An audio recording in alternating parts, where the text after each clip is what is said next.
Hey Magic fans, welcome back. This is your captain speaking here on Capnclydes MTG. Today, we are redoing an old video of how I sell cards on eBay and how much money I make. For all those who want to know, and also to kind of let you guys see how inflation in every way step in the imagination has affected card selling in general, along with price increases to boxes, inflation, stamp cost, everything under the sun is beginning to make cars more expensive, and is the reason why if you order online, especially for me, maybe other people want to do it their way, it's up to them. But why the prices on my cards are the way that they are, and we'll talk about that. So before we get started, don't forget, comment, like, subscribe button, touch the cupcake. Links below in the description for where you can actually go to eBay and see me and see my cards for sale. It helps support the channel and all that good jazz. We broke 1,000 subscribers. We get to 2,000. It's going to be giveaway time. Working on the Discord, which should be middle of September after I get back from a vacation. Along with lots of other stuff for the channel and more giveaways. So, all that good news said and done, let's take a look at this. So what I did, I went back to my old video, and I wrote down the numbers from the old video so we could go over that first, and we could compare them to today's numbers. To kind of give you guys an idea of what it costs to sell online, and why cards cost so much online, and to kind of let you guys know if you're getting a good deal or not in the grand scheme of things. So here's what it's looking like. So now here for card, I put down the normal price of the card that we would start with. In my original video, I said I wouldn't sell a card for less than $1.25, which I did occasionally, depending on wanting to clear out inventory or somebody bought multiples, yada, yada, yada. But my listing price was always $1.25. Everybody always talked about how that wasn't right. You could do it for 99 cents. Kudos for them.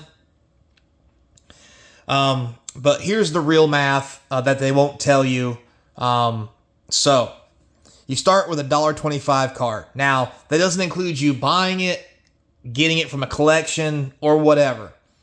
We're assuming the card was free, which we know it wasn't. However, if you wanted to make money on buying a $1.25 card, or a card that you're going to sell for $1.25, here's what it would take.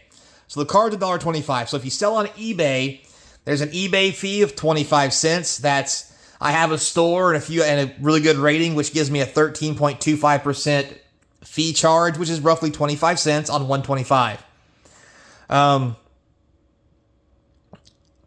I say roughly because that's really about, 25% would be 25 cents of a dollar. 25 cents of a dollar is roughly 25%. So this is roughly 13. I'm giving you round numbers, so even though the pennies and stuff matters, I actually took this off a sale from my cart. So at 13.25% sell fee, it costs 25 cents to sell on eBay. There's also a final item fee of 30 cents when the item sells. So on eBay, you're paying 55 cents to sell a card. Now, on top of the 55 cents to sell a card, envelopes in the old days cost 2 cents a piece. Those are the cheapest envelopes, by the way. Mind you, this is rock bottom prices. Stamps were 42 cents at the time I made the video. A penny sleeve, 1 penny, i.e. penny sleeve. Anyway, moving on. And top loader, 18 cents. This is how I used to ship all my cards. Inside top loader through eBay. So, with all that being said, that came up to a minus $1.18, minus the $1.25 I started with, gave me a 7-cent profit on every card that I sold. Now, with that being said, there's nothing really wrong with that unless you're selling one card at a time. Luckily, at these cheaper levels, sometimes people will buy 2 or 3. And when that happens, if you, for example, if you can get somebody to buy 2 of these cards, the stamp doesn't cost you twice. The final fee doesn't charge twice. The eBay fee will go up because it is based on a total sale, but let's pretend it doesn't. So the big thing you get to save on is the final fee, envelope, the stamp, you can put 2 cards in a penny sleeve, and you can probably sleeve them into 1 top loader at this time. So, out of all this, you actually can make 73, 74, 80, 92 cents extra if you sell plus 2 items. Or I guess technically plus 1 item. And as you sell every additional item, you gain an extra 92 cents on top of your 7. Now, that's where the real money is. However, people don't always buy 2 items, so a lot of times you're going to be stuck with 7 cents for your time, and that's not a whole lot. So you're really banking on people buying extra. And again, can't always guarantee that, but that is where the extra money is going to come in. Every time somebody buys 2 products from you on eBay, in the old scenario, you made 92 cents. Now, with that said, as I mentioned, people don't buy as many multiple cards anymore as they used to, so triggers a lot of things. With that said, let's look at the current pricing that I hold. So currently my price is, I don't sell cards less than $150. So I've raised my prices 25 cents. And here is why. eBay fee, the same. It might be a couple cents higher because it's based on a percentage. Final sell fee, the same. Envelopes, still technically 2 cents. The price has doubled, but because I was rounding up to begin with, it really didn't change. So luckily that hasn't gone up yet. Stamps. So stamps are now 73 cents a piece. That is literally a 29-cent increase, which already blows this 7 cents out of the water. Now, with that being said, on eBay, they have an option for you to ship with tracking using their postage for 69 cents. We'll get into that later, but that can save you 4 cents, plus you have tracking and insurance. So it is a better option, but we'll go into that later about what all entails with that. Well, let's just talk about it now.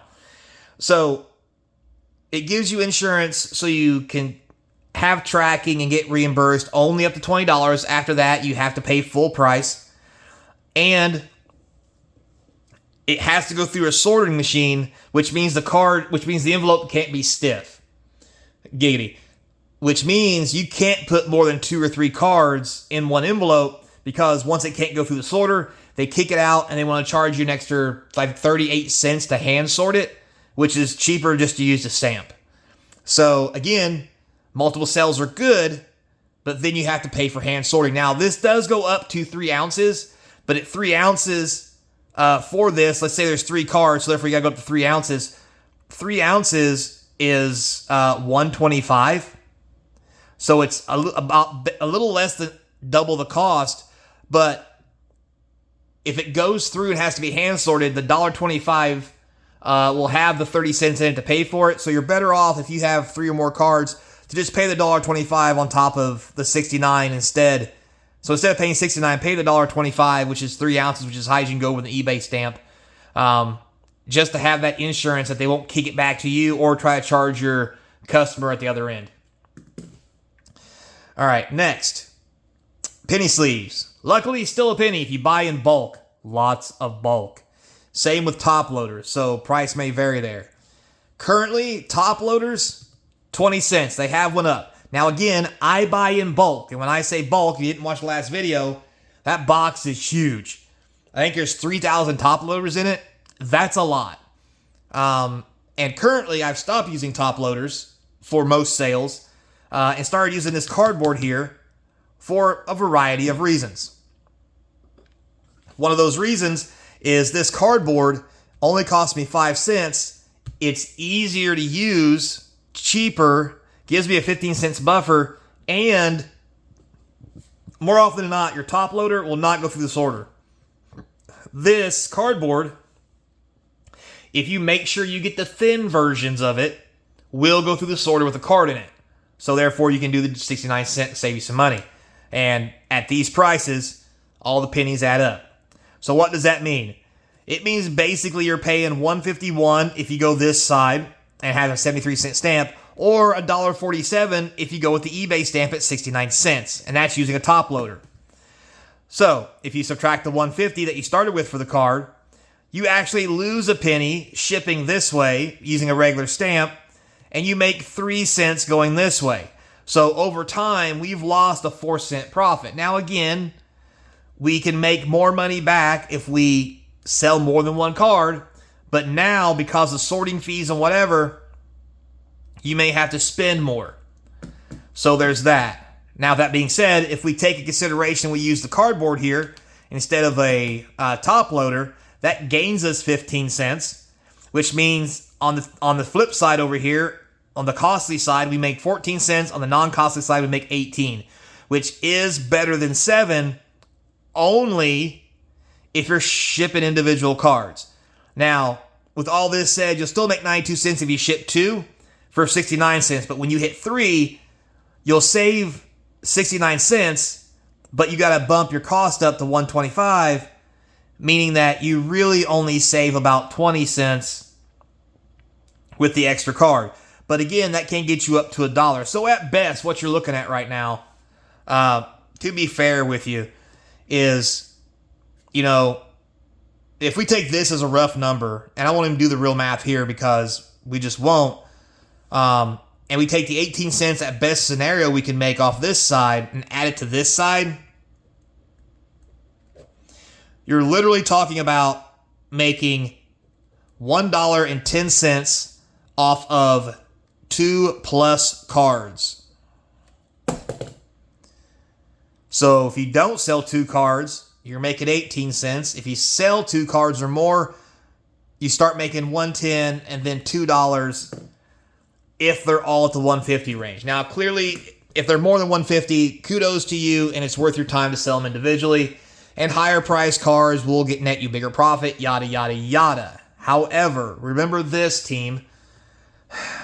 You have to acquire these cards. So if you sell 2 cards for $1.10, that means those 2 cards that you buy or acquire or get, you cannot spend more than $1.10 for those cards.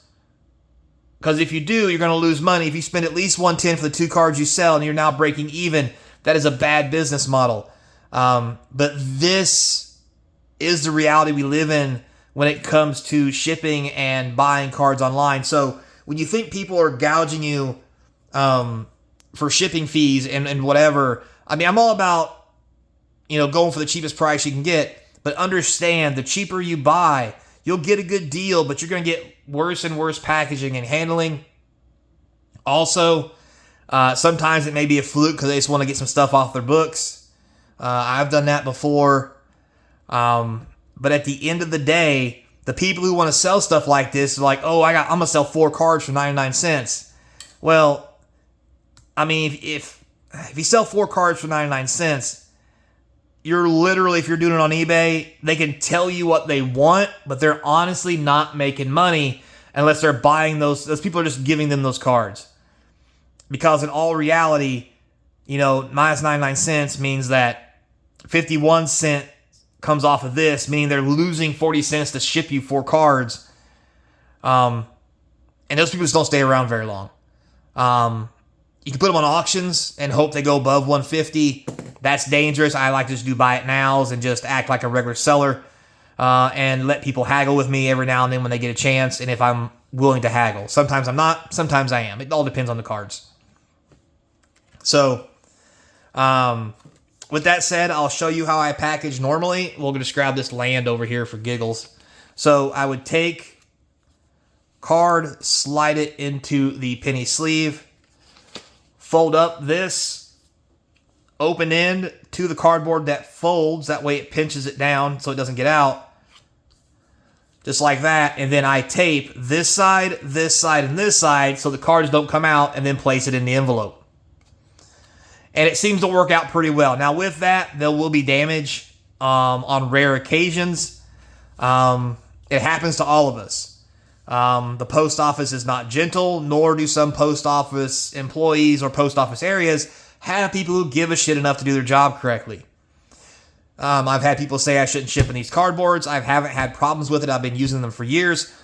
since I found them and tested them. Have some cards been damaged? Yes. That's why you ship with insurance and just get your money back.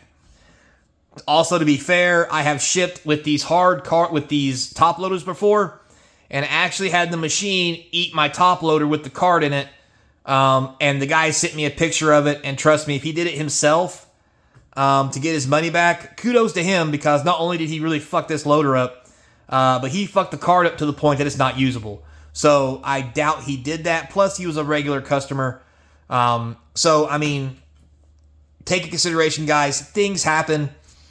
One last topic, ship time. No matter what anybody tells you they're going to ship to you at, no matter what eBay tells you, no matter what TCG tells you, TCG player is probably the most honest. They say when it ships 12 to 15 days.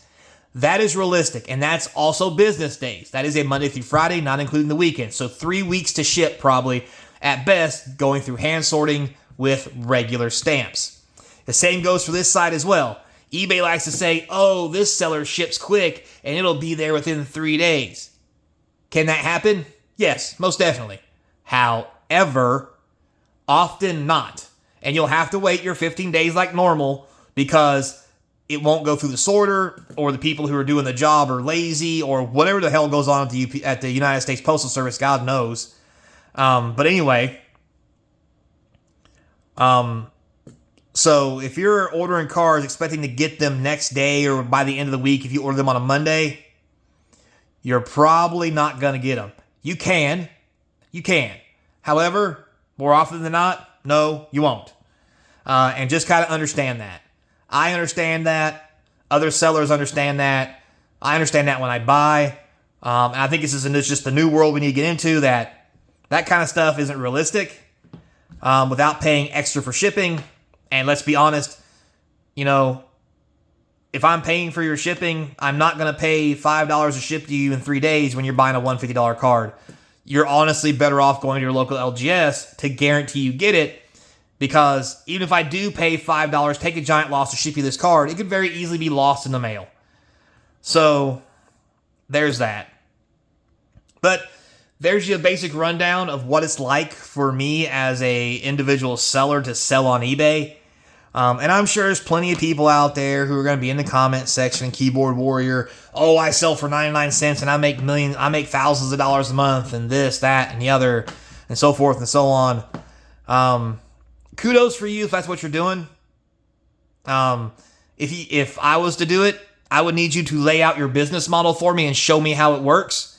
I've yet to meet somebody who says they can do it for 99 cents and make all this money. Actually, show me how the model works, along with where you buy your cards, how you get them, how you ship them, and what the actual real return is at the end of the day.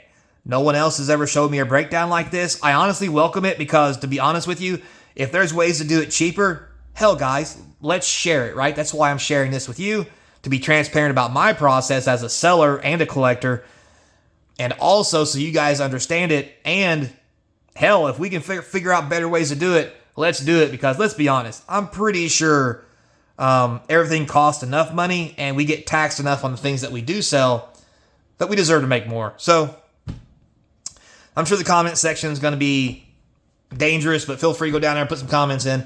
At the end of the day, guys, I really do thank you for all your views and things, and I hope this was very helpful for you, as the last time I did this video was 3 years ago, and this is a 3-year difference, so I hate to see what 3 more years are going to look like. It might not even be possible to buy cards online without paying, we've 25 cents in 3 years. Another 3 years at this rate, you might be paying $2 minimum for cards that are commons and uncommons, unless you have a local LGS. So, ew. But, box prices are going up and everything else. That means everything has to go up, right? It's kind of economics. So, until next time, be kind. Thank you for your time. And I hope to see you crossing the game table. Later, players. I like math, but this math just depresses me. Jesus Christ.